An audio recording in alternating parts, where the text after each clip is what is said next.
Porų terapija. Ilgą laiką ir aš galvojau, kad tai vienintelis būdas, norint turėti kažkokius pokyčius santykiuose.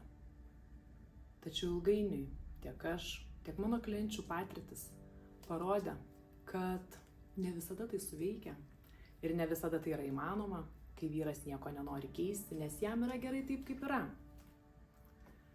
Tai man davė impulsą, tai man davė progą sukurti sistemą, veikiančią sistemą, kuri gali pokyčius santykiuose padaryti be vyro dalyvavimo, kartais jam net visiškai nežinant, bet taip pat, kas labai svarbu, be kažkokių moteriškų nusižeminimo gudrybių, be kažkokių moteriškų triukų, kurie daugumai mūsų yra nepriimtini, nes tada atrodo, kad aš prarandu save, aš nebesu laisva, aš turiu kažką čia vaidinti, gal manipuliuoti netgi. Ne.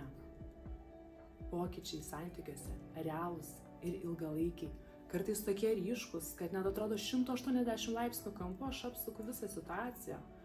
Nuo iššūkių, nuo galbūt net minčių apie skyrybas, iki to, kad mes vėl tarsi mėgojamės nesibaigiančių medaus mėnesių, keliaujam, siekiam bendrų poros tikslų, esam išties kartu, kaip artimi, vienas kitą palaikantis ir suprantantis žmonės. Kai aš galiu pasitikėti savo vyru tiek emociškai, tiek finansiškai, kai aš galiu pati siekti savo tikslų ir jausti jo palaikymą. Ir lygiai taip pat, kai aš neturiu prisitaikyti, būti patogi ir kartais net nepastebima šeimoje.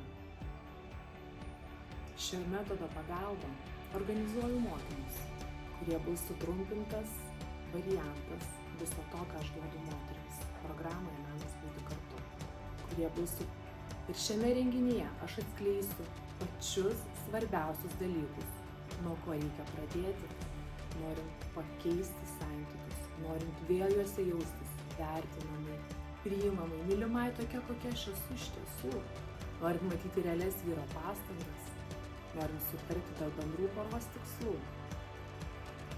Šiandien gali užsiimti vietą šiame renginyje pačiomis palankiausiamis sąlygomis. Daugiau informacijos rasi po šiuo video. Ir susitinkam jau visai netrukus.